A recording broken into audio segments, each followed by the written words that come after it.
Hey guys, and welcome to A Policeman's Life. So today is the final day, or was the final day of the Crossfit Games of 2018. And as my thumbnail suggests, I'd like to say that the winner of the Crossfit Games is Dave Castro. Love him or hate him, he's the one that puts this whole thing on, plans it all out. Having been in attendance last year at the CrossFit Games, the first year in Madison, and looking at this year's games, definitely the 2018 version was a lot better and probably the best CrossFit Games I've watched in a long time. So it was a true test of fitness. I loved the chaos event where the athletes went on the field, didn't know what they were doing, they just had to go and put the work in. That was pretty neat. And all the events had some nice twists, so overall, great job, Dave Castro. Love him or hate him. So we'll go look at the women's competition right now. So I don't think there was any doubt that clair-tomey was going to win the whole thing. So she came in and she ended up with an easy win, probably, what was it, 60 points, ahead of second place Laura Hovarth. Laura Hovarth was the Rookie of the Year, definitely you could say kind of the star of the show. She came in second. For the last day of competition, she had a first, a sixth, and a first. The first coming in the two-stroke pole, and the other first in the final event. Catherine's Davis daughter had a strong last day, coming in third, fifth, and third to move herself up into third place. I'm sure she's not super excited about that, but she did a great job and it was well earned. Cara Saunders came in fourth and Annie Thor's daughter in fifth. So a nice top five, kind of what you expected, except for Laura Horvath. One person I was kind of disappointed in was Brooke Wells. Coming to the last day of the two-stroke pole, she had 23rd. Then she had the handstand walk and she won that event. So coming into the final event, she just needed to do well. If she put herself in the top three, she probably could have moved up to the top five overall, but she came in 30th. She got time capped. It was the handstand, the peg board. She had done that in the past. She wasn't able to complete it. She got time capped on that, which was terrible. Whether she just was blown up from the week or she didn't put enough practice in it, so shame on her for that. But I expected more from her. Anyway, so I'll show the little clips of the podium as we go on. But now for the men. So there's no doubt there Matt Fraser was going to win this. But this year was definitely a lot closer than last year. Last year he ran away with it. It was nice to see this year that Pat Vellner actually pushed him.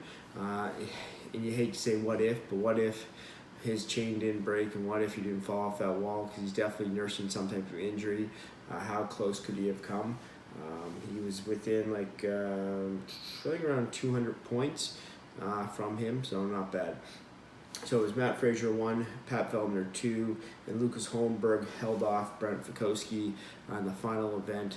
Actually, Brent Fikowski beat him, and they ended up being tied in the overall standings. But Lucas Holmberg had the first place finish in the two-stroke pole, which was the tiebreaker. Brent Fikowski had a second in the two-stroke pole. If he just would have won that, the difference in time was quite a bit. It was like 40 seconds.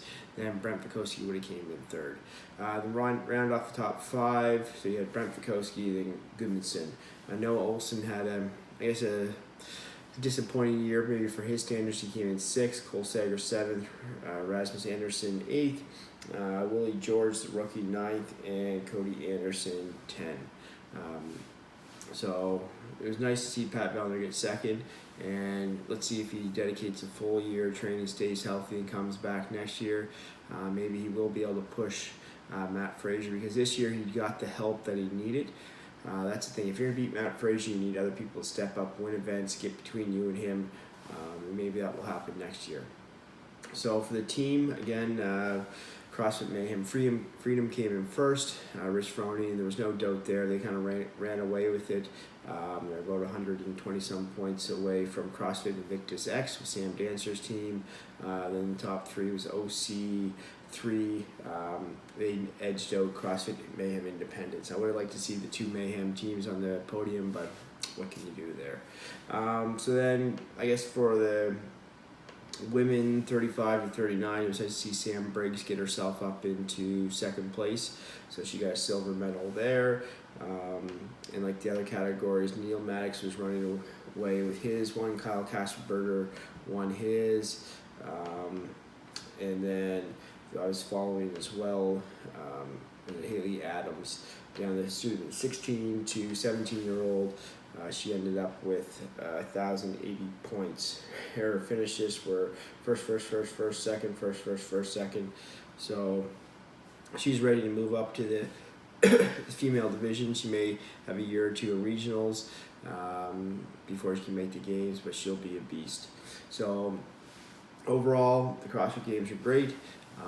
The outcome was kind of what you expected. Mayhem to win, Matt Frazier to win, clair-tomey to win, but then the spots underneath it, the other podium places, that was a tight race. So hopefully next year I'll maybe get to the games and see it live again. I hope you enjoyed these updates. Look forward for more CrossFit related content, more police related content, and more family vlogging. Like below, leave a comment, what kind of videos you'd like to see going on, and I thank you for all the new subscribers that join my channel. So we'll talk to you later.